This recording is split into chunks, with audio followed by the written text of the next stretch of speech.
కాచి కాపాడినటువంటి దేవునికి రెండు చేతులు ఆకాశమై పెట్టి దేవునికి కృతజ్ఞతాస్తుతులు చెల్లిద్దాం. దేవునికి స్తోత్రం, హల్లెలూయా. అంత నమ్మకమైనటువంటి దేవుడు అంటే మన దేవుడు కదా. ఎంతో మంది నెలలో అనేక రకాలైనటువంటి సమస్యలు, అనేక రకాలైనటువంటి ప్రమాదాలు, కొంతమంది అయితే ఈ లోకాన్ని విడిచిపెట్టి వెళ్ళిపోయిన వారు, కానరాని లోకాలకు వెళ్ళిపోయిన వారు, కానీ ప్రభు నమ్మదగిన వాడు కదా. కాబట్టి మనం దేవునికి అంతేనా మనం రుణస్థులమై ఉన్నాం. దేవుని వాక్యంలో మనం ధ్యానం చేసినప్పుడు పోయిన వారం ఒక వ్యక్తిని గురించి మనం జ్ఞాపకం చేసుకుంటూ వచ్చాం. సంసోను అనే ఒక వ్యక్తిని గురించి పోయిన వారం కొన్ని విషయాలు మనం ధ్యానం చేసాం. వీళ్ళరా సంసోను గురించి ధ్యానం చేయడానికి ముందుగా రెండు వచన భాగాలు మనం చదువుకున్నాం. ఒక వచన భాగం అపొస్తలుడైన పౌలు కొరింథీయులకు రాసిన లేఖ 10వ అధ్యాయం. అపొస్తలుడైన పౌలు కొరింథీయులకు రాసిన మొదటి లేఖ మొదటి పత్రిక 10వ అధ్యాయము 12-13 వచనాల్లో రాయబడి ఉంది. తాను నిలుచున్నానని తలంచుకునేవాడు పడకుండునట్లుగా జాగ్రత్తగా చూసుకోవాలి అని చెప్పాడు. తాను నిలుచున్నానని ఎవరైతే అనుకుంటున్నారో వారంట పడిపోకుండా నిలబడిన నిన్ను నీవు జాగ్రత్తగా కాపాడుకోవాలని పౌలు గారు చెప్పాడు. రెండవ మాట కూడా మనం చదువుకుందాం. దైవజనుడైనటువంటి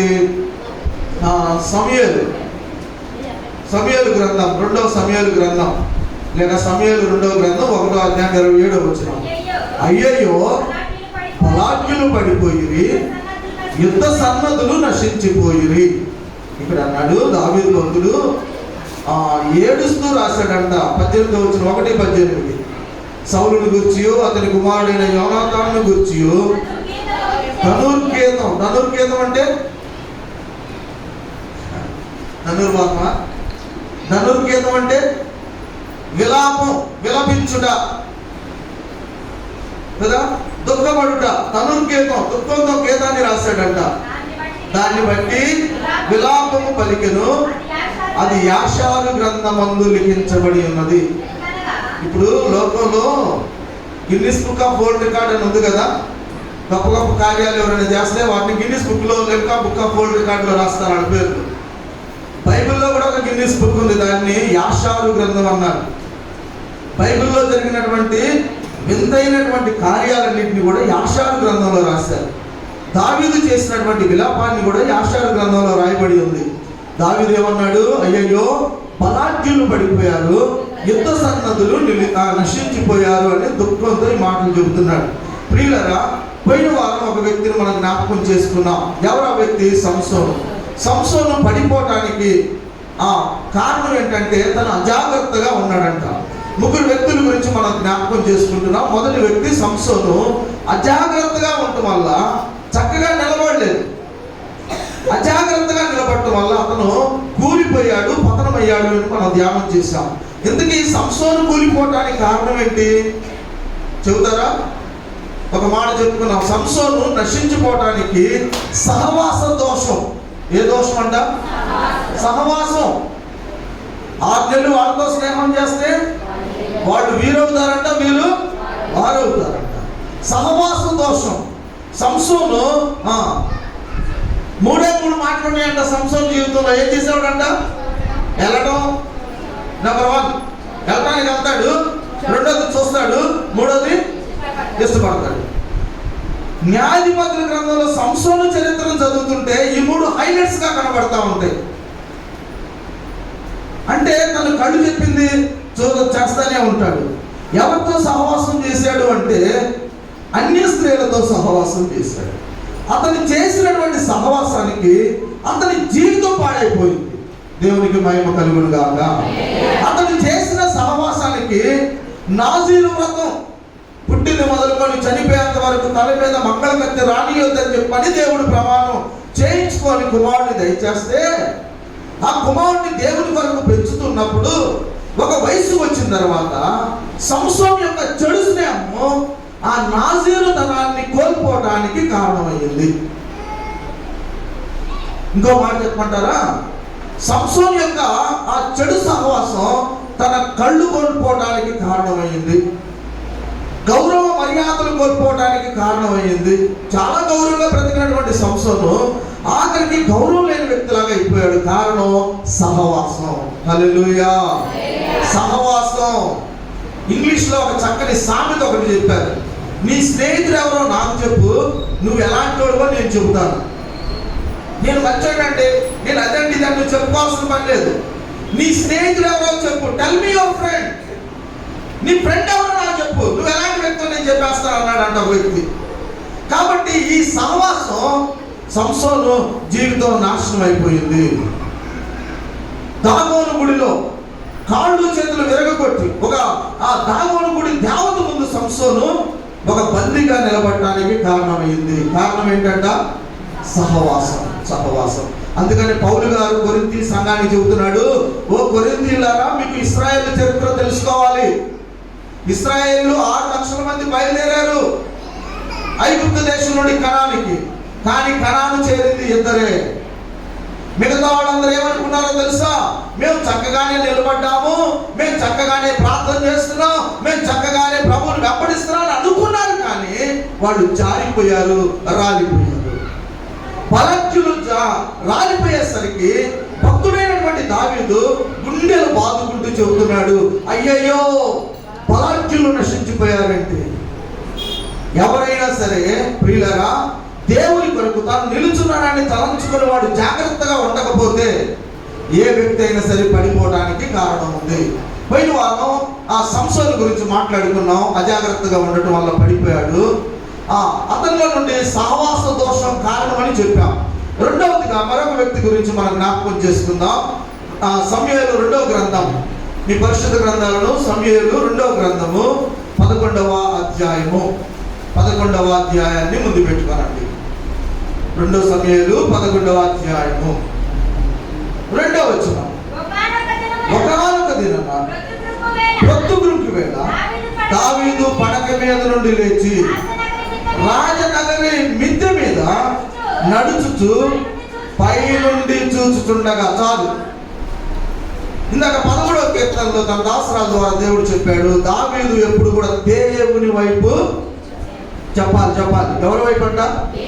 ఎవరి వైపు చూసేవాడు?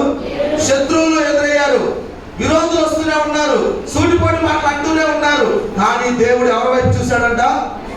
ఇప్పుడు దావీదు గారి గురించి మనం ఆలోచించినప్పుడు దావీదు గురించి కూడా చెప్పేటప్పుడు పౌలు గారి మాటను జ్ఞాపకం చేసుకోవాలి. తాను నిలుచున్నానని అనుకునేవాడు పడిపోకుండా జాగ్రత్తగా చూసుకోవాలి. దావీదు మంచి ప్రార్థనాపరుడే, భక్తి కలిగిన వాడే, దేవుడు మెచ్చిన వాడే, ఇశ్రాయేలు ప్రజలు మెచ్చుకున్నటువంటి రాజే. కానీ దావీదు ఏం చేశాడంటే ఒక దినాన ప్రొద్దుగుంకు వేళ దావీదు పడక మీద నుండి లేచి, ఇక్కడ ఒక నిమిషం ఆగుదాం.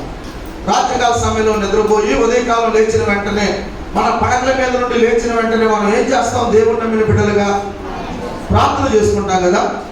ప్రభువా, ఈ దినాన్ని నన్ను బ్రతికించావు, నా ఆయుష్కాలాన్ని పొడిగించావు, నువ్వు ఎందుకు ఇచ్చావో ఈ దినం నాకు తెలియదు, కానీ నీ కొరకు జీవించే భాగ్యాన్ని నాకు దయచేయండి అయ్యా, నీ చిత్తం చేసే కృపను నాకు దయచేయండి అయ్యా అని మనం ప్రార్థన చేసుకోవాలి. కానీ ఇక్కడ భక్తుడైనటువంటి దావీదు నిద్ర నుండి లేచిన తర్వాత రాజనగర మిద్దె మీద తిరుగుతా ఉన్నాడంట. ఒకవేళ మీరు అనుకోవచ్చు, పాప ఆయన బాగా అలసిపోయి ఉంటాడండి, కొద్దిసేపు ఏదో అంటే వాకింగ్ చేస్తున్నాడేమో అనేసి అనుకోవచ్చు. 1వ వచనాన్ని మనం చదువుతున్నప్పుడు, వసంత కాలమున రాజులు యుద్ధమునకు బయలుదేరు సమయము. వసంత కాలములోనంట రాజులు యుద్ధానికి వెళ్తారంట. అలానే దావీదు సైన్యంలో ఉన్న వారు కూడా వారి యొక్క దేశం తరపున యుద్ధం చేయడానికి, ఆ యొక్క అమ్మోనీయులతో యుద్ధం చేయడానికి వారు బయలుదేరి వెళ్ళినప్పుడు రాజు అనబడినటువంటి వ్యక్తి కూడా సైన్యానికి ముందుండి నడవాలి. అయితే ఇక్కడ మనం జ్ఞాపకం చేసుకున్నప్పుడు దావీదు ఏం చేశాడు? తన సైన్యాన్ని దానికి పంపించాడు. దావీదు మాత్రం ఇంటి దగ్గరే ఉండిపోయాడు. ప్రియమైనటువంటి దేవుని బిడ్డలారా, దావీదు ఇంటి దగ్గర ఉన్నాడు. ఒకవేళ ప్రాణం బాగాలేదేమో అనుకుందాం కొద్దిసేపు. ఇంటి దగ్గర ఉన్నటువంటి దావీదు యుద్ధ సమాచారం గురించి ఆరాధిస్తూ ఉండాలి. యుద్ధం ఎలా జరుగుతుంది, బార్డర్లో ఉన్న వాళ్ళు యుద్ధం ఎలా చేస్తున్నారు అని తను వర్తమానం తెప్పించుకొని వారికి మంచి సలహాలు ఇస్తూ ఉండాల్సినటువంటి దావీదు ఏం చేశాడంటే మిద్దె మీద తను నడుస్తూ ఉన్నాడంట. అంటే దీని అర్థం ఏంటో తెలుసా?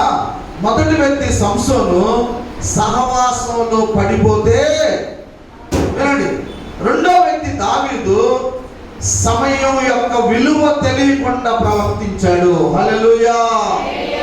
సమయం యొక్క విలువ తెలియలేదు.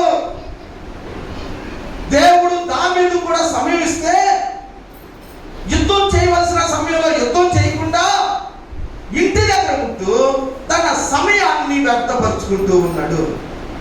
వ్యర్థపరుచుకుంటున్నటువంటి సమయాన్ని బట్టి మనం దేవుడికి లెక్క చెప్పాలా వద్దా? ఖచ్చితంగా దేవుడికి లెక్క చెప్పాలి.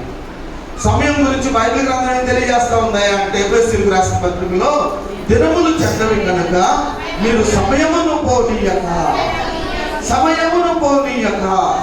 ప్రియులారా, ఇంకా ప్రకటన గ్రంథంలో అన్నాడు, సమయము సమీపించినది. దేవునికి స్తోత్రం. సమయము సమీపించినది. దేనికి సమీపించింది? మనం పోవటానికి, క్రీస్తు రావటానికి సమయము సమీపించింది. బైబిల్ గ్రంథం ఏం తెలియజేస్తుందయ్యా అంటే, ఇదే మిక్కిలి అనుకూలమైన సమయము. అనుకూలమైన సమయం. దేవుని వాక్యం తెలియజేస్తుంది, అనుకూల సమయంలో నేను నీ మొర ఆలకించితిని, రక్షణ దినమున నీకు ఉత్తరం ఇచ్చాను అన్నాడు. ఏ సమయం అంట? అనుకూలమైన సమయం. ప్రకటన గ్రంథంలో అన్నాడు, ఇదిగో రక్షణ పొందుటకు నేను దానికి సమయము. ప్రియులారా, దేవుడు ప్రతి ఒక్కరికి కూడా సమయాన్ని ఇచ్చాడు. ముఖ్యమంత్రి చంద్రబాబు గారికి ఎంత సమయం అయితే ఇచ్చాడో, అనుదినం ఆహారం కష్టపడే వాడికి కూడా ఒకటే సమయాన్ని ఇచ్చాడు. ఆయన గొప్పవాడని ఎక్కువ సమయం, లేనివాడికి తక్కువ సమయాన్ని దేవుడు ఇవ్వలేదు. లోకంలో అన్నిటికంటే విలువైనది ఏంటంటే సమయము. హల్లెలూయా. సమయానికంటే మరొకటి ఏది కూడా లేదు. పోయిన ధనాన్ని తిరిగి సంపాదించుకోవచ్చు, కానీ గడిచిపోయిన క్షణాన్ని వెనక్కి నువ్వు తీసుకురాలేవు. హల్లెలూయా.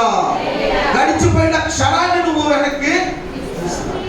సమయం ఎవరి కోసం ఆగేది కాదు.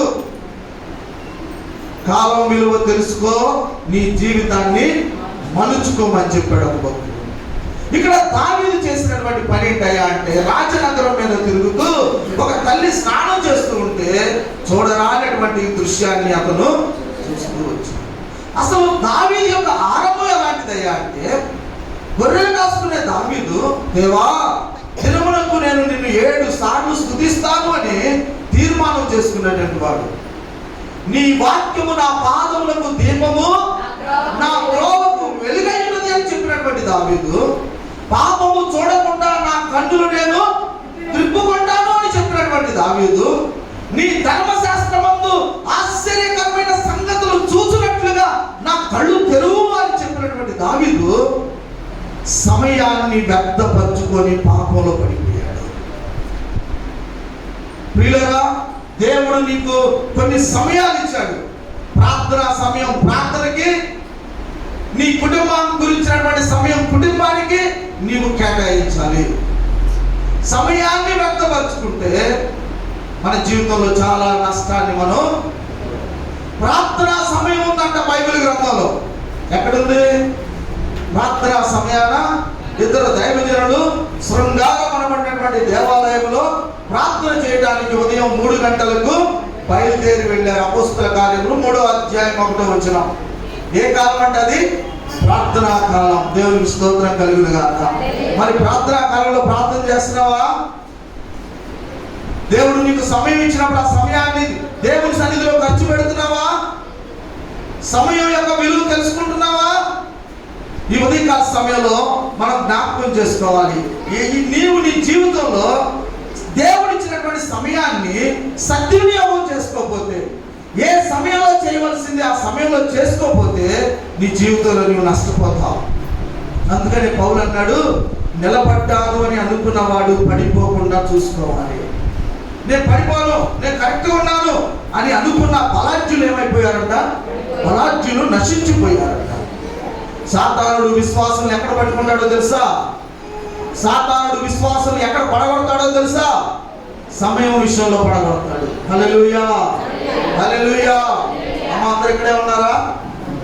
ఇక్కడే ఉన్నారా? సాతానుడు ఏ విషయంలో పడగొడతాడంట? ఆరాధన ఎన్నింటికి? మనకి 12 గంటలకి. 10 గంటలకి. మనం ఎన్నింటికి వచ్చాం? సాతాను ఏ విషయంలో పడగొడుతున్నాడు? సమయం విషయంలో. వాడికి తెలుసు, చాలా జ్ఞానం కలిగిన వాడు.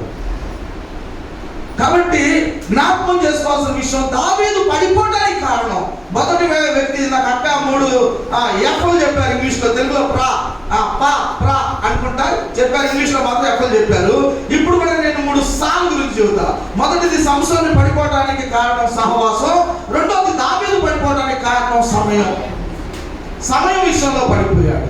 ప్రియమైనటువంటి దేవుని బిడ్డలారా, మన ఆరాధన సమయానికి మనం దేవుని సన్నిధికి రావాలి.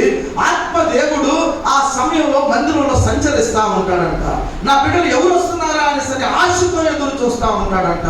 అయితే ఆ దినాన మన పితరులైన ఇశ్రాయేలీయులు సమయాన్ని పాటించలేదు. జెఫన్యా ఈ విషయాన్ని గమనించి ప్రార్థనా పూర్వకంగా ఆత్మావేశం చేత 2వ అధ్యాయం 1వ వచనంలో ఒక మాట రాశాడు. చదవండి, జెఫన్యా గ్రంథము 2వ అధ్యాయం 1వ వచనం. ఏంటంట? సిగ్గుమాలిన జనులారా. అమ్మా, ఈ మాట బైబిల్లో మాట, బైబిల్లో మాట చదవండి. సిగ్గుమాలిన జనులారా అంటే ఊరుకుంటారా? ఊరుకుంటారా? అస్సలు మామూలు కూడా దగ్గర. కానీ ఇశ్రాయేలీయుల గురించి దేవుడు చెబుతున్న మాట ప్రవక్త ద్వారా పలికిస్తున్నాడు. జెఫన్యా అనబడినటువంటి చిన్న ప్రవక్త చెబుతున్నాడు, ఓ సిగ్గులేని జనులారా కూడి రండి. పొట్టు గాలికి ఎగిరిపోయినట్లుగా సమయము గతించిపోతుంది అని చెప్పాడు. ప్రియులారా, సమయము గతించిపోతుంది. పొట్టు ఎగిరిపోయినట్లుగా కాలం గతించిపోతుంది. ఏం చేయాలయ్యా మనం అంటే దేవుని యొద్దకు మనం రావాలి. ఎస్తేరు గ్రంథంలో ఆపద వచ్చినప్పుడు ఎస్తేరు మౌనంగా ఉన్నప్పుడు ఆ మొర్దెకై చెప్పిన మాట, నీవు ఈ సమయంలో మౌనముగా ఉంటే. అంటే విశ్వాసులు తెలుసుకోవాల్సిన విషయం ఏంటో తెలుసా? ప్రార్థన చేయవలసినటువంటి సమయంలో ప్రార్థన చేయాలి, సహవాసం చేయవలసినటువంటి సమయంలో సహవాసము. ప్రార్థనా కాలం ఉంది బైబిల్ గ్రంథంలో, సహవాస కాలము కూడా ఉంది. ఆ సహవాసం తగ్గిన, ప్రార్థన తగ్గిన మన జీవితంలో మనం చాలా నష్టపోతాం. సంసోను శారీరకంగా ఆధ్యాత్మికంగా పడిపోతే దావీదు శారీరకంగా బలహీనతలో పడిపోయాడు, సమయాన్ని వ్యర్థపరుచుకున్నాడు. ఉదయకాలం నిద్ర లేచిన వెంటనే ఎప్పుడన్నా మెలుకురాని మన పక్కనే ఉంటుంది. ఏంటది? బైబిల్ గ్రంథమా? ఒకప్పుడు బైబిల్ గ్రంథం మన పెద్దోళ్ళు దిండు పక్కనే పెట్టుకునేవాడు, తల పక్కనే పెట్టుకునేవాడు. కానీ ఇప్పుడు ఏముంటుందంట, బైబిల్ పక్కకి వెళ్ళిపోయింది, సెల్ ఫోన్ వచ్చేసింది పక్కకి. ఎంత సమయం మనం కేటాయిస్తున్నాం రోజంతటి మీద? ఎన్ని గంటలు మనం కేటాయిస్తున్నాం? రక్షణ పొందిన విశ్వాసులు ఉదయం 7 గంటల్లోపు ఎవరైనా ఫోన్ చూడొచ్చా? మెసేజ్లు పెట్టవచ్చా? ఇది దైవ క్రమమేనా? సరే, ఫోన్ అంటే మాట్లాడుకోవచ్చేమో. విశ్వాసులు పనేంటి? ఉదయం లేచిన తర్వాత బైబిల్ పఠనం చేయాలి, ప్రార్థన చేయాలి, ఏకాంతంగా మెడిటేట్ చేసుకొని దేవుని యొక్క స్వరాన్ని వింటూ విడిచిపెట్టి ఏం చేస్తున్నాం మనం? కదా, స్టేటస్లు పెడతా ఉన్నాం. ఇకనైనా దయచేసి మన అలవాట్లు మార్చుకోవాలి. మొదటి స్థానం, నువ్వు కళ్ళు తెరిచామంటే కారణం దేవుడు. ఈ రోజు నీకు అనుగ్రహించబడిందంటే కారణం దేవుడు. ఈ విలువైన సమయం నీకు ఇచ్చింది దేవుడు. కాబట్టి దేవుణ్ణి మనం ఫస్ట్ పెట్టాలి. సెల్ ఫోన్కి ఇచ్చిన సమయం ఈ దినాన చాలా మంది దేవునికి ఇవ్వటం లేదు. పిల్లలతో గడిపే సమయం దేవునికి ఇవ్వట్లేదు. భిన్నధ్యాయాలు చదువుతున్నాం ఆ రోజుకి వచ్చి మనం ఎంత సమయం ఇస్తున్నాం మనం దేవునికి? దావీదు రాసే, దావీదు దేవునికి ప్రియుడే, కానీ ఆ సమయాన్ని పాడు చేసుకోవడం ద్వారా ఒక పాపంలో పడిపోయాడు. దావీదు చేసినటువంటి పాపానికి 2 శిక్షలు విధించాలి దేవుడు. ఒకటి ఏంటయ్యా అంటే 2 మరణ శిక్షలు దావీదుకి విధించాలి. ఒకటి బత్షెబారం అనేటువంటి స్త్రీతో పాపం చేసినందుకు, రెండోదిగా ఆమె భర్త ఏమి ఎరగని అమాయకుడిని ఏం చేశాడంటే దావీదు, ఈ గొర్రెలు కాసుకునే దావీదు ఏం చేశాడు? నిర్దాక్షిణంగా చంపేశాడు. నిర్దాక్షిణంగా చంపేశాడు. ఈ 2 భయంకరమైన పాపాలకి 2 సమయాల గ్రంథం 12వ అధ్యాయంలో ఒక కొడుకు చచ్చిపోయాడు, 13వ అధ్యాయంలో ఇంకో కొడుకు చచ్చిపోయాడు, 18వ అధ్యాయంలో ఇంకో కొడుకు చచ్చిపోయాడు. ఇంకో కొడుకు అయితే దావీదు తరిమి తన్నాడు, దేశంలో లేకుండా పారిపోయాడు.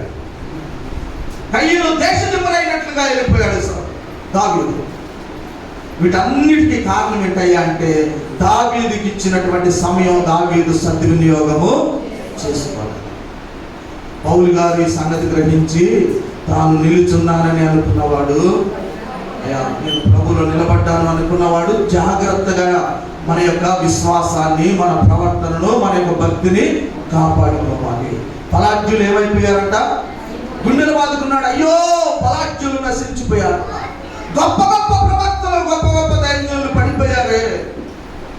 మొదటి సంసోను పడిపోవడానికి కారణం సహవాసం. దావీదు పడిపోవడానికి కారణం సమయం. మూడో వ్యక్తిని మనం చూద్దాం. మూడో వ్యక్తి పరిశుద్ధ గ్రంథంలో నుండి సమూయేలు మొదటి గ్రంథం 13వ అధ్యాయము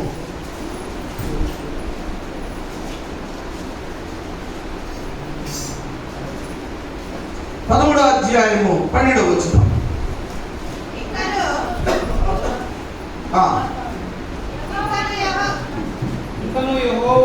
ఇంకను యెహోవాను శాంతపరచగనుంటే ఫిలిష్తీయులు గిల్గాలులకు వచ్చి నా మీద పడుదురేమని అనుకుని నా అంతట నేను సాహసించి. మూడో మాట ఏంటంట? మొదటి సహవాసం, రెండో సమయం, మూడో ఏంటి? సాహసించి. అంటే అర్థం ఏంది? తెగించి. Very good. తెగించి. ఎవరు తెగించింది? సౌలు అనబడినటువంటి ఒక రాజు ఏం చేశాడంట? నా అంతట నేను సాహసించి దహన బలిని. 13వ వచనంలో ఏమని రాయబడింది? అందుకు సమూయేలు ఇట్లా, నేను నీ దేవుడైన యెహోవా నీకు ఇచ్చిన ఆజ్ఞను గైకొనక నీవు అవివేకపు పని చేశావు. నీ రాజ్యము ఇశ్రాయేలు మీద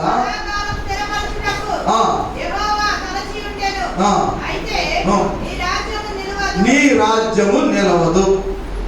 ఎందుకు నిలవదంట రాజ్యము? నువ్వు సాహసించావు, అందుకు నిలవదు. అసలు ఎందుకు, దేనికి సాహసించాడు అని మనం చూసినప్పుడు అనేక సార్లు మనం చదువుతాం. బలి అర్పించాల్సింది ఎవరంట? దైవజనుడు, రాజుగారు కాదు. బైబిల్ గ్రంథంలో రాజుగారు చేయవలసినటువంటి పని రాజులు చేయాలి, యాజకుడు చేయవలసినటువంటి పని యాజకుడు చేయాలి. రాజు పని యాజకుడు చేసినా, యాజకుడు పని రాజు చేసినా దేవుని యొద్ద నుండి చాలా భయంకరమైనటువంటి శిక్ష కలుగుతూ ఉంది. ఈ యొక్క సౌలు అనబడినటువంటి రాజును మనం జ్ఞాపకం చేసుకున్నప్పుడు ఇతను ఇశ్రాయేలు ప్రజలకు మొదటి రాజుగా కనబడుతున్నాడు. ఇతని గోత్రం బెన్యామీను గోత్రం. 12 గోత్రాలలో ఆఖరి గోత్రానికి చెందినవాడు. ఇతను ఆఖరి గోత్రానికి చెందినవాడు అయినప్పటికీ కూడా దేవుడు ఇతన్ని ప్రేమించి ఇశ్రాయేలుకి మొట్టమొదటి రాజుగా ఉండేటట్లుగా దేవుడు ఇతన్ని దీవించాడు. హల్లెలూయా, హల్లెలూయా. ఇతని గోత్రం చిన్నది కావచ్చు, ఇతను అడుగు ఎక్కడో వెనక ఉన్నవాడు కావచ్చు, దీనుడు కావచ్చు, కానీ దేవుడు ఇతను ఏం చేశాడంటే ఆ దీన స్థితిలో నుండి తీసుకొచ్చి ఇశ్రాయేలీల ఆ రాజ్యం మీద పరిపాలన చేయడానికి సింహాసనం మీద కూర్చోబెట్టాడు. దేవునికి స్తోత్రం కలుగును గాక. ప్రియులారా, గాడిదలు మేపుకునేవాడు ఆరంభంలో సౌలు. ఏ స్థితి? దీన స్థితి కదా, పేదరికం, దారిద్ర్యం. ఒకప్పుడు గడిచి గడవనటువంటి కదా, ఏ రోజు బియ్యం ఆ రోజు కొనుక్కునే పరిస్థితి, ఒకప్పుడు ఆదాయం లేనటువంటి పరిస్థితి. సౌలు జీవితం కూడా అలాంటిది.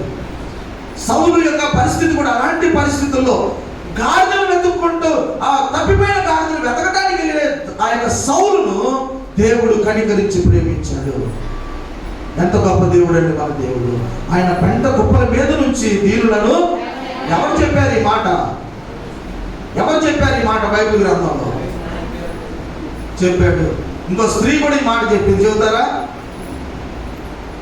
హన్నా చెప్పింది ఈ మాట. ఆయన దరిద్రులను, దీనులను, దరిద్రులను పైకి లేవనెత్తువాడు. నిజంగా సౌలును దేవుడు అంతగా దీవిస్తే రాజరికం చేయవలసిన వాడు యాజకత్వం చేయడానికి సిద్ధపడ్డాడు. ప్రియులారా, నిన్ను పిలిచినటువంటి పిలుపును నువ్వు చాలా జాగ్రత్తగా తెలుసుకోవాలి. ఇక్కడ సౌలు చెబుతున్న సమాధానం ఏంటంటే 13వ అధ్యాయం 12వ వచనంలో, నా అంతట నేను సాహసించి. మంచి కోసం సాహసించు, తప్పలేదు. ఒక నలుగురికి ఉపయోగపడే పని కోసం సాహసించు, త్యాగం చేయి. తప్పులేదు, కానీ నీవు చేయకూడని దానికోసం నువ్వు సాహసిస్తే ఏమైపోతుందంటే రాజ్యాన్ని కోల్పోతావు, దేవుని అభిషేకాన్ని కోల్పోతావు. ఇక్కడ సౌలు తన ప్రాణాన్ని కోల్పోయాడు. కారణం ఏంటయ్యా అంటే దైవజనుడు చేయవలసినటువంటి ఆ బలి అర్పణ కార్యాన్ని, దైవజనుడు జరిగించాల్సినటువంటి ఆ యొక్క దహన బలిని దైవజనుడు యొక్క రాక ఆలస్యమైనందుకు ఏం చేశాడంట? ఈ రాజులు కదా, నేను ఏదైనా చేయొచ్చు, నాకెవరు చెబుతారు అనేసని సౌలు జరిగిస్తూ వచ్చాడు. ఆ చిన్న కారణం ఏమైందో తెలుసా? సౌలు యొక్క జీవితం పాడైపోవడానికి కారణమైంది. హల్లెలూయా. సౌలు యొక్క జీవితం, అంత గొప్ప రాజు, ప్రజలు మెచ్చుకున్నారంట. సౌలు వస్తూ ఉంటే ఆ సౌలు యొక్క కండలు చూసి, బాడీ బిల్డర్ని చూసి, అబ్బా కండలు తిరిగిన వీరుడురా, ప్రజలందరూ సంతోషించారంట సౌలును చూసి. అటువంటి గొప్ప సౌలు తాను నిలుచున్నానని తలంచుకున్నటువంటి సౌలు పడిపోయాడు. ఏ విషయంలో పడిపోయాడు? సాహసించి. గుర్తుపెట్టుకోండి, సాహసించి. మాట్లాడటానికి సాహసించమని బైబిల్ చెబుతుందా? నిదానించమని చెబుతుంది. వినటానికి సాహసించమని బైబిల్ చెబుతుందా? చెప్పట్లేదా? వినుటకు వేగిరపడు వారును మాట్లాడుటకు నిదానించు వారినై ఉండాలి. ఇది బైబిల్ సెలవిస్తా ఉంది. సాహసించడం ద్వారా నీకు అపాయం. ఒక మంచి కోసం నువ్వు సాహసించు, త్యాగం చేయి. ఒక చెడు కోసం నువ్వు సాహసిస్తే వాకిట పాపము పొంచి గుర్తుపెట్టుకో. No compromise. దేవుడు విడిచిపెట్టడం. అందులో గొప్ప గొప్ప బలాఢ్యులు ఏమైపోయారు? పడిపోయారు. నా దేవుడు పక్షపాతి.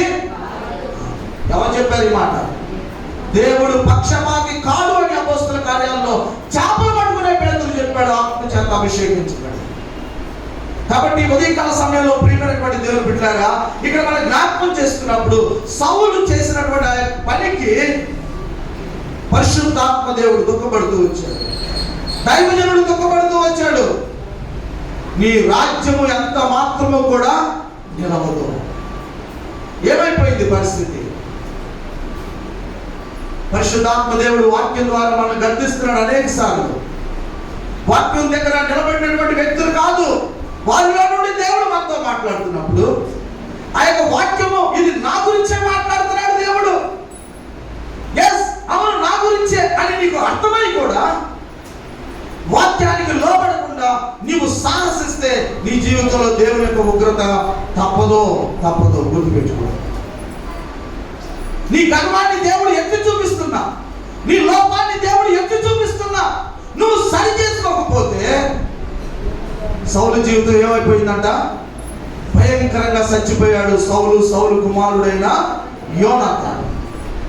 అందుకే దావీదు అంటున్నాడు, విలాప వాక్యం రాస్తూ ఏడుస్తా ఉన్నాడంట.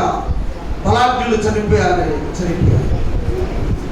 ప్రియులారా, రక్షించబడినటువంటి మన జీవితంలో ఎప్పుడు దేవుని యొక్క శక్తి మీద, ఆయన కృప మీద మనం ఆధారపడి ఆయన ఎడల మనం వినయంగా బ్రతకాలే కానీ ఎంత మాత్రం కూడా మన సొంత బలం మీద, మన సొంత తెలివి మీద మనం ఆధారపడకూడదు. ఎప్పుడైతే నువ్వు నీ సొంత జ్ఞానం మీద ఆధారపడతావో పడిపోతావు. మరలా తిరిగి లేచుట కష్టం. మంచి కోసం సాహసించు.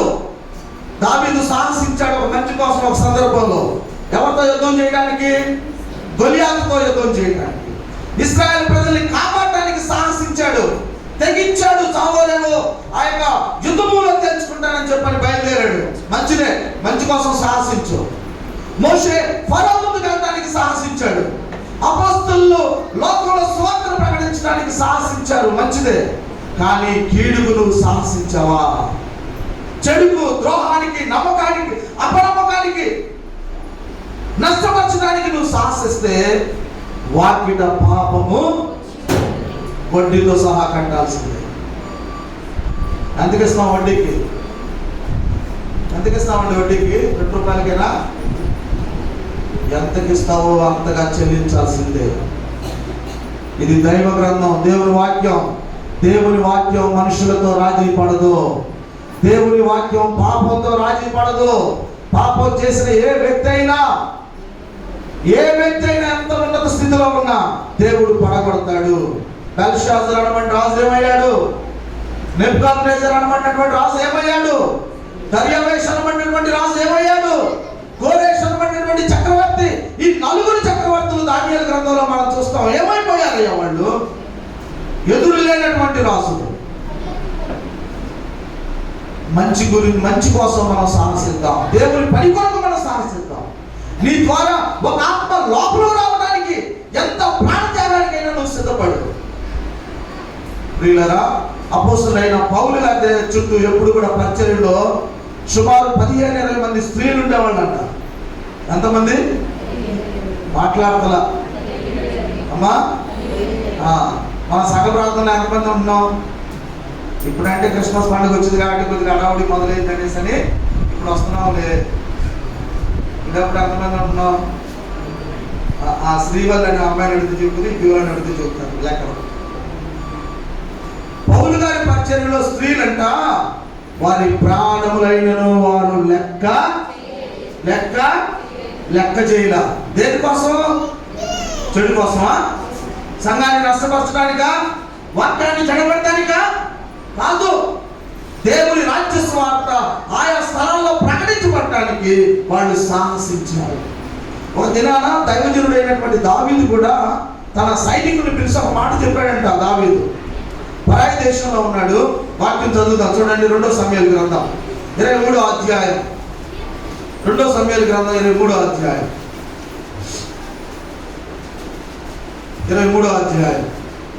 17వ వచనం.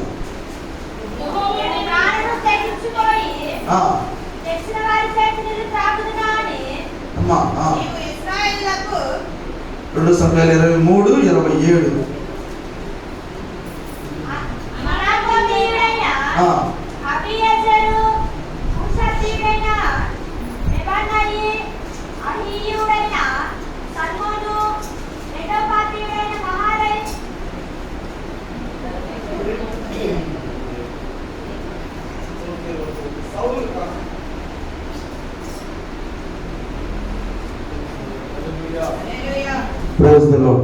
ప్రియులారా, ఈ యొక్క సమూయేలు గ్రంథంలో దావీదు ఒక సందర్భంలో ఒక మాట చెబుతా ఉంటాడు. దావీదు ఒక పరాయి దేశంలో ఉండి తన సైనికుల్లో కొంతమందిని పిలిచి మాట చెబుతున్నాడు.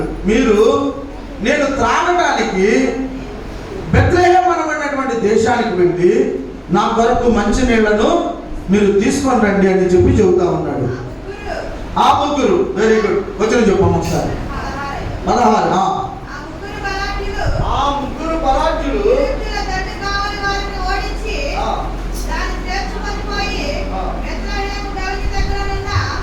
బెత్లెహేము గవిని దగ్గర ఉన్న బావి నీళ్లు చేదుకొని దావీదు యొద్దకు తీసుకొచ్చారు. చాలండి, మాట వినండి. ప్రియులారా, ఇక్కడ దావీదు తన దేశంలో లేడు, పరాయి దేశంలో తన ప్రాణాన్ని కాపాడుకోవడానికి అక్కడ దాక్కుని ఉన్నాడు. దావీదు చుట్టూ భయంకరంగా శత్రువులు ఉన్నారు. శత్రువుల మధ్యలో ఉన్నటువంటి దావీదు తన సైనికుల్లో నమ్మకమైన వారిని పిలిచి చెబుతున్న మాట ఏంటో తెలుసా? నేను తాగడానికి మంచినీళ్ళు కావాలి. ఆ నీళ్లు ఎక్కడి నుండి తీసుకురావాలి? మీరు బెత్లెహేము అనబడినటువంటి మన దేశానికి వెళ్ళాలి. మన దేశంలో నుండి నాకు తాగడానికి నీళ్లు తీసుకురామంటున్నాడు.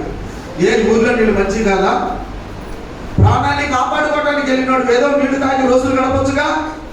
కానీ దావీదు యొక్క కోరికను మనం జ్ఞాపకం చేసుకున్నప్పుడు దావీదు దగ్గర ఉన్నటువంటి నమ్మకమైనటువంటి ఆ యొక్క సైనికుల్లో 3 వ్యక్తులు బయలుదేరి శత్రువుల్ని ఓడించుకుంటూ, శత్రువుల చేతిలో నుండి వారి ప్రాణాన్ని కాపాడుకుంటూ, తప్పించుకుంటూ బెత్లెహేము దేశానికి గొప్ప త్యాగం చేసుకుంటూ వాళ్ళు వెళ్ళి బెత్లెహేము యొక్క బావిలో నుండి నీళ్లు తీసుకొని వచ్చారు. దేనికోసం త్యాగం చేశారు? ఒక మంచి కార్యానిక, చెడు కార్యానిక? రాజు ఆజ్ఞ ఇచ్చాడు. రాజు ఆజ్ఞను చిరసా వాళ్ళు. ప్రియులారా, ఈ ఉదయకాల సమయంలో దేవుడు కూడా నీ మీద ఒక ఆశ పెట్టుకున్నాడు. అందుకని నీ రోజు మందిరాన్ని నడిపించింది. ఏంటి ఆయన ఆశ అంటే నీవు ఆయన చిత్తాన్ని జరిగించాలి. హల్లెలూయా. నీవు ఆయన కొరకు బ్రతకాలి. ఆయన వలే జీవించాలి. దేవుడు నీకు ఇచ్చిన సహవాసం, దేవుడు నీకు ఇచ్చిన సమయం, దేవుడు నీకు ఇచ్చినటువంటి ఆ త్యాగం దేవునికి అంగీకారంగా ఉండాలి అని దేవుని ఆశ. యువతి కాలం నీవు నేను మన జీవితాల్లో దేవుని యొక్క చిత్తాన్ని మనం జరిగిస్తున్నామా? నేను భక్తి చేస్తున్నాను నువ్వు చెప్పుకుంటున్నావు. పౌలు గారు అన్నాడు, నువ్వు నిలబడ్డానని నువ్వు చెప్పుకుంటున్నావు, నువ్వు పడిపోతావు. ఏ విషయంలో మనం పడిపోయాం? సహవాస విషయంలో, స్నేహం చేసే విషయంలో పడిపోయామా? సమయం విషయంలో పడిపోయామా? దేవునికి ఇవ్వాల్సినటువంటి సమయం ఇది మనుషుల సమయం కాదు, దేవుని సమయం. దేవుడు లెక్క పెడుతున్నాడు మన కాలగతులన్నీ. వాక్యం సెలవిస్తా ఉంది, నా కాలగతులన్నీ నీవు లెక్కిస్తున్నావు, నా దినములను లెక్కిస్తున్నావు అని చెప్పాను అన్నాడు భక్తుడు. దేవుడు ఇచ్చినటువంటి సమయం దేవుని కొరకు మనం ఖర్చు పెట్టాలి. దేవుడు ఇచ్చినటువంటి ఆ యొక్క అంకిత భావం లేక ఆ యొక్క సాహసం దేనికోసం మనం చేయాలి అంటే దేవుని మహిమార్థమై మనం చేయాలి. మీరు ఏ కార్యం చేసినను, మీరు భోజనం చేసినను, చెప్పండి, మీరు భోజనం చేసినను మరి ఏమి చేసినను ఆయన మహిమార్థమై చేయమని వాక్యం సెలవిస్తుంది. హల్లెలూయా. ఎవరికి మహిమ? ఎవరికి మహిమ? దేవునికి మహిమ. దేవునికి మహిమ. మన ఈ నెల 30 రోజులు మన సహవాసం, మన సమయం, మన జీవితం ఎలా ఉంది? దేవుని పాద సన్నిధిలో మనం పరీక్షించుకోవాలి. విశ్వాసం అంటే ఎవరు? ప్రతిరోజు కూడా తన సిలువను ఎత్తుకొని ప్రభువుని వెంబడించేవాడు విశ్వాసం. ఆదివారం ఒక్కరోజు వెంబడించేవాడు కాదు. బైబిల్ అలా చెప్పట్లేదు. యేసుక్రీస్తు వారు ఏమన్నాడు? ప్రతివాడు తన సిలువను ఎత్తుకొని నన్ను వెంబడించాలి. ప్రతిరోజు వెంబడించాలి. ప్రభువుని మనం చూసేంత వరకు, ఆయన్ని కలుసుకునేంత వరకు కూడా మనం ప్రభువుని వెంబడించాలి. సమయాన్ని వ్యర్థపరచుకోవద్దు, సహవాసాన్ని పోగొట్టుకోవద్దు. అపొస్తలుల కార్యాల్లో చెప్పాడు, అపొస్తలుల ఆ బోధ యందును, సహవాసమందును, రొట్టె విరుచుట యందును, ప్రార్థించుట యందును, ఈ 4 స్తంభాలు, ఈ 4 ప్రాముఖ్యమైనటువంటి అంశాలు ప్రతి ఒక్క వ్యక్తి కలిగి ఉండాలి. నువ్వు ఇంకా రక్షణ పొందలేదా? నువ్వు ఇంకా బాప్తిజం తీసుకోలేదా? చాలా సమయం ఉందిలే, నాకు చాలా కోరికలు ఉన్నాయి, నేను చాలా లోకాన్ని నేను చాలా చూడాలి అని నువ్వు అనుకుంటున్నావా? ఇంతలో కనపడి అంతలో మాయమైపోయే ఆవిరి వంటిది నీ జీవితం జ్ఞాపకం చేసుకో. ఏ క్షణాన ఏం జరుగుతుందో తెలియనటువంటి పరిస్థితి నీ జీవితం జ్ఞాపకం చేసుకో. దేవుడికి సమయం ఇచ్చాడు, దావీదుకి సమయం ఇచ్చాడు, నీకు కూడా సమయం ఇస్తున్నాడు. వాయిదా వేయబాకు, వాయిదా వేయద్దు నీ జీవితంలో. బాప్తిజం తీసుకోవడానికి వాయిదా వేయద్దు, మంచి చేయడానికి వాయిదా వేయద్దు, సాహసం చేయి. నీ భర్త వద్దన్నాడా? ఒక నీ కుటుంబీకులను అడ్డు చూపుతున్నారా? దేవుడి సన్నిధిలో ప్రార్థించు, అడ్డుబండలను దేవుడు తొలగిస్తాడు. నీ వాయిదా వేస్తూ ఉంటే నీ విషయంలో కూడా దేవుడు వాయిదా వేస్తాడు. నీకు ఇవ్వాల్సిన ఆశీర్వాదాలు వాయిదా వేస్తాడు. నీకు చేయవలసినటువంటి మేలు విషయంలో దేవుడు వాయిదా వేస్తాడు. మన మధ్యలో ఇక్కడ కూర్చున్న వాళ్ళు చాలా మంది రక్షణ పొందిన వారు చాలా మంది ఉన్నారు. బలారాధన జరుగుతున్నప్పుడు వెనక కూర్చుంటున్నారు పక్కన. నిన్ను ఎవరు తోసివేశారో పక్కన ఎవరు తోసేయలేదు, నిన్ను నీవే పక్కన తీసుకుంటున్నావు. ప్రభు యొక్క శరీరం రక్తం నిన్ను పిలుస్తుంటే నీకు నీవే దూరం అయిపోతున్నావు. ప్రియులారా, మరొకసారి తెలియజేస్తున్నాను, సమయం విలువ తెలుసుకో. గడిచిపోయిన క్షణం తిరిగి, ధనం పోయిందా మరలా సంపాదించుకోవచ్చు, పొలం పోయిందా మరలా సంపాదించుకోవచ్చు, కానీ సమయం పోతే అది మరలా నీకు తిరిగి. సమయం విలువ తెలుసుకో, ప్రభుకి ఇష్టంగా నీవు జీవించు. అందుకే ఈ ఉపాసకులకు ఏర్పాటు చేయబడ్డాయి. మీరేదో పలహారాలు తీసుకురావాలని ఏ రోజు కూడా మేము చెప్పలేదు, ఏ రోజు చెప్పలేదు. చెప్పామా? ఒక రోజన్నా చెప్పలేదు. నేను ఒకటే మాట చెబుతూ వచ్చాను, మీ కుటుంబాల వరకు ప్రార్థించాలి. దేవుడు ఆ భాగం ఇచ్చాడు. ఎఫ్ఎస్సీలకు రాసిన పత్రికలో చదివించాను. చెప్పండి, చూడకండి ఎవరైనా. మీరు ఒకరి భారములు ఒకరు భరించండి. ఒకరి భారము. అరే సంఘ బిడ్డలు ఇలాంటి పరిస్థితుల్లో ఉన్నారు, కుటుంబాలు ఈ విధంగా ఉన్నాయి, బిడ్డలు ఎలా ఉన్నారు అని ఒకరి భారములు మనం పంచుకొని ప్రార్థన చేయడానికి దేవుడు 21 దినాన్ని దేవుడు మనకు అనుగ్రహించాడు. అంతేకాని ఇదేదో ఒక ఆచారంగానో అలవాటుగానో మనం చేయట్లేదు. కాబట్టి ప్రియులారా, ఇంకొక వారం రోజులు వచ్చే ఆదివారం వరకు ఈ యొక్క ఉపాస కూడికలు కొనసాగుతూ ఉంటాయి. జ్ఞాపకం చేసుకోండి, తీర్మానం చేసుకోండి. ఒకడు సర్వలోకాన్ని సంపాదించుకొని పడుకున్నాడంట, ఆరు బయట మంచం వేసుకొని పడుకున్నాడంట. ఒకడు ఆ ధనవంతుడు అనుకుంటున్నాడంట, నా ప్రాణమా ఓ విస్తారంగా నేను సంపాదించాను, మేడలు మిద్దులు కట్టాను, గోడౌన్స్ పడగొట్టి పెద్దగంతి కట్టాను, ధాన్యాన్ని నిల్వ చేశాను, బ్యాంకుల్లో ఫిక్స్డ్ చేశాను, బంగారం కొన్నాను, ఇంకేం కావాలి నా జీవితానికి? ఓ నా ప్రాణమా తినుము తాగుము, 3 మాటలు చెప్పుకున్నాడు ఆయన. తినుము తాగుము, ఇదే నా జీవితం, మట్టిలోకి వెళ్ళవా నువ్వు, మరణం పిలవదా నిన్ను? ఆ వివేచన లేనివాడు ఆ ధనవంతుడు. కాబట్టి దేవుడు నీకు సమయం ఇస్తా ఉన్నాడు. సహోదరుల్లో కూడా ఉన్నారు చాలా మంది, సహోదరుల్లో కూడా చాలా మంది ఉన్నారు బాప్తిజానికి వెనకాడే వాళ్ళు ఉన్నారు. ఎన్ని సంవత్సరాల నుంచి నువ్వు వెనకాడుతున్నావో, దేవుడు మరొక నూతన సంవత్సరానికి నిన్ను నడిపించాలంటే, నూతన వాగ్దానం, నూతన ఆశీర్వాదం నీ కుటుంబంలో నీవు చూడాలి అంటే, ఇంకా రక్షణకు దూరంగా ఉన్నవారు ప్రార్థన చేసుకోండి, ఉపవాసం ఉండండి, దేవుని సన్నిధిలో రోధించండి, ప్రభుకి నీ హృదయాన్ని అర్పించు. దేవుడు తన వాక్యంలో దీవించుగాక.